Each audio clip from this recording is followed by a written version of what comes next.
Every day, from the moment you wake up to the moment you fall asleep, someone is trying to control you. Not always in an obvious way. Sometimes it is soft, sometimes it is loud, sometimes it comes with a smile. Open your phone. There are apps designed to keep you scrolling. They study your clicks, your pauses, your fears, your desires, to control what you see next. Walk outside. There are ads telling you what to want, what to buy, what to believe about yourself. At work, there might be people who try to control your time, your emotions, your sense of worth. In your family, there might be people who try to control your choices through guilt, fear, or manipulation. Even inside your own mind, there are old voices from your past trying to control how you see yourself. So today, we are going to talk about control. Who is trying to control you? How they do it? And how to build inner freedom so you can live more from your own values, not just from other people's expectations or the algorithm's agenda. And if videos like this help you see your life more clearly, help you feel less crazy, and give you tools to protect your mind, pause for a moment and subscribe to this channel and tap the like button. That small action tells the platform and tells me that you care about deep conversations, not just quick distractions, and it gives me fuel to keep creating this kind of content for you. Now let us start with a simple truth. Not all control is evil. When you were a child, someone needed to guide you, to stop you from running into the street, to teach you basic rules. Structure and guidance can be forms of care. The problem is when control stops being about care and becomes about power. When someone needs you to think a certain way, act a certain way, feel a certain way, so that they can feel safe, important, strong, or comfortable. Control can come from individuals, from groups, from systems, and from technology. Let us look at some places where this happens, so you can start to see more clearly where your freedom is being slowly pulled away. First arena: social control through shame and approval. Humans are social creatures. We need connection. We need belonging. This is beautiful. But it also means that people can control us by playing with our fear of rejection. Maybe you have felt this. You express a different opinion, and someone laughs, rolls their eyes, calls you crazy, dramatic, or stupid. You say no to a request, and suddenly you are called selfish, cold, ungrateful. You set a boundary, and they say, "You have changed. You are not the same. You think you are better than us now." Underneath all of this, there is a message. Behave the way we like, or we will punish you with shame and disapproval. If you do not notice this, you might start to live a double life. Outside, you act the way they want. Inside, you feel fake, resentful, and invisible. Second arena: emotional control through guilt and fear. Some people do not yell. They control in quieter ways. They say things like, "After everything I did for you, this is how you treat me.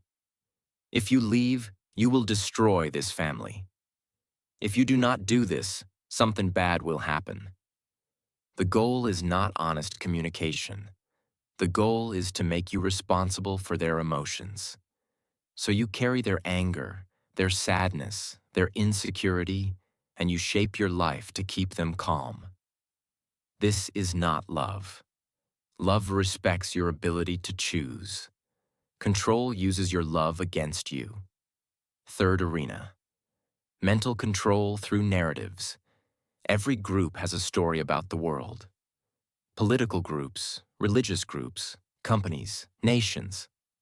Stories are powerful. They help us make sense of life, But stories can also be used to control how you think. When a group tells you, "We are the good ones, they are the bad ones." When you question us, you are betraying the truth.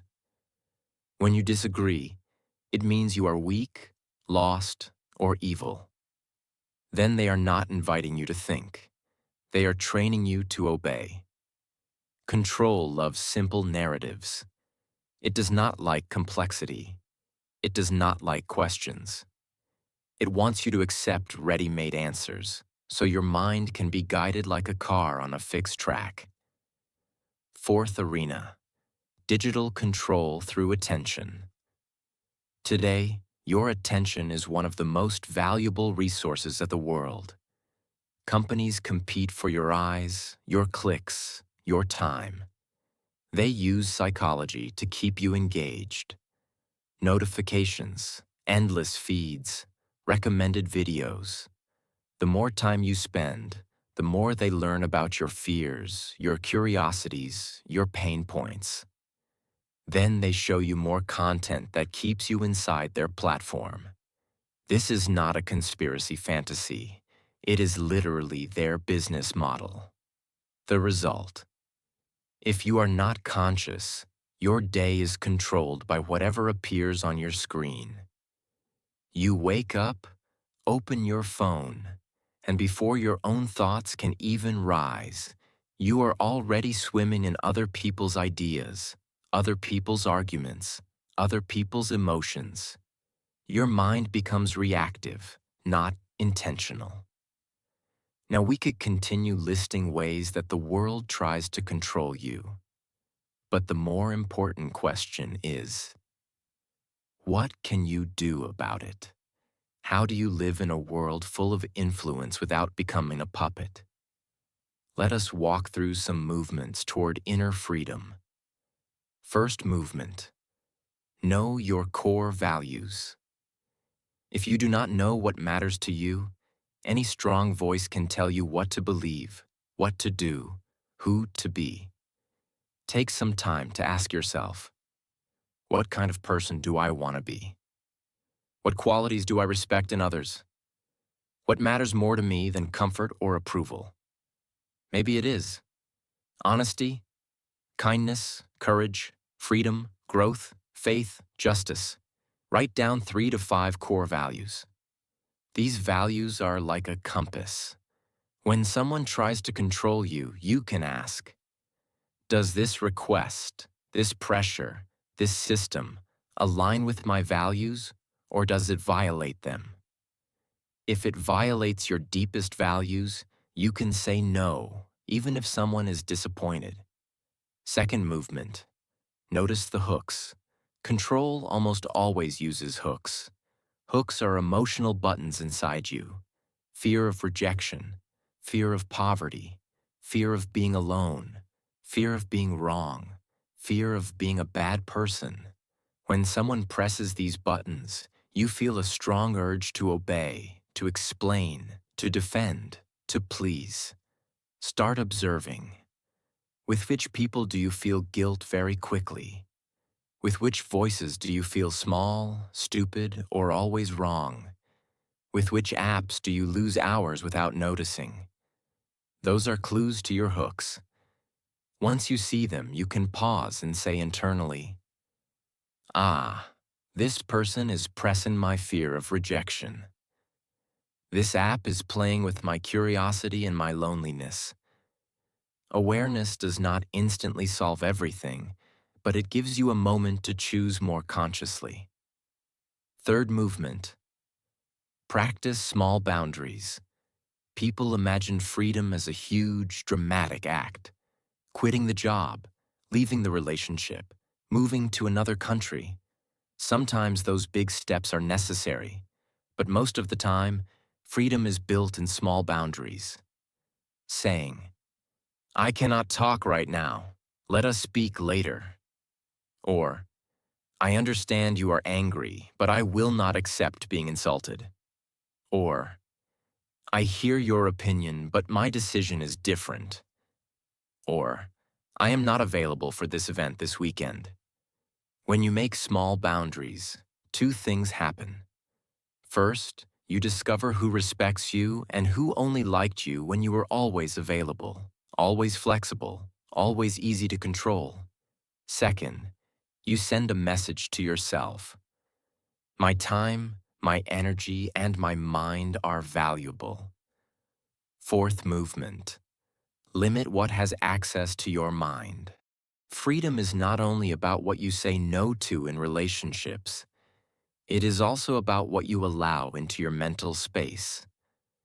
If every morning you wake up and feed your brain a diet of panic, anger, gossip, and constant comparison, your emotions will be controlled by that diet. You do not have to be perfect, but you can choose more carefully. Maybe you stop following accounts that make you feel less than. Maybe you reduce the amount of news you consume and choose 1 or 2 times a day instead of all day. Maybe you add voices that inspire you to think, to reflect, to grow, not just to react. Your attention is a door. You decide who walks through it. Fifth movement. Learn to sit with discomfort. Control often works because we are afraid of discomfort. We do not want someone to be upset. We do not want to feel guilty. We do not want to feel alone. So we accept situations that crush us just to avoid those feelings. Inner freedom demands that you build the ability to stay with uncomfortable emotions without immediately obeying them. For example, you say no to a request. You feel guilty. Instead of running back to say yes, you breathe, you notice the guilt, and you remind yourself. Feeling guilty does not mean I did something wrong. It means I am breaking an old pattern of always pleasing. Over time, your nervous system learns that you can survive other people's disappointment and even your own uncomfortable emotions. Sixth movement. Question the story. Whenever you feel strong pressure to think a certain way, pause and ask, who benefits from this story being true? For example, a company tells you, you are not enough without this product. Who benefits? They do. Someone tells you. If you leave this group, your life will be ruined. Who benefits from you staying? They do. This does not mean every story is a lie, but it invites you to be curious instead of swallowing every narrative whole. You can listen, research, reflect, and then make your own conclusion instead of letting someone tell you that thinking differently is forbidden. Seventh movement. Remember that you also try to control. This is uncomfortable but important. We are not only victims of control. Sometimes we are the ones controlling. Maybe you feel anxious when people act in ways you do not like, so you pressure them, criticize them, use guilt to make them behave the way that keeps you calm. Maybe you want to control every detail in your family, your team, your partner's life. Recognizing this is not about shame. It is about honesty. The more you see your own controlling tendencies, the more you can choose to replace them with respect, and the easier it becomes to recognize when others are doing the same to you. Eighth movement. Build a life from the inside out. In a world where everyone wants to control you, the most radical act is to live from the inside out. That means your decisions are guided by your values, your conscience, your understanding, not just external pressure. This does not mean you reject every suggestion or every rule. It means you evaluate them. Sometimes the best choice will align with what others want. Sometimes it will not. Inner freedom is not doing whatever you feel at every moment. Inner freedom is the capacity to pause, to reflect, to feel, and then to choose with integrity, even when there is noise all around you. As we move toward a close, turn this conversation toward your own life. Ask yourself, in what area of my life do I feel most controlled right now? Is it work, family, romantic relationships, social media, a belief system, your own inner critic? Then ask, what is one small step I can take this week to reclaim a little more freedom in that area? It might be saying no one time, not answering messages immediately, turning off notifications for certain apps, setting a limit on how long you stay in a conversation that always drains you, writing your own thoughts about a topic before you listen to everyone else. Freedom is built step by step. If this video helped you see something about your life more clearly, take a moment to subscribe and like this video. And in the comments, share one area where you are ready to stop living under control and start living with more conscious choice. Your reflection might be the exact sentence someone else needs to realize they are not alone, and that change is possible.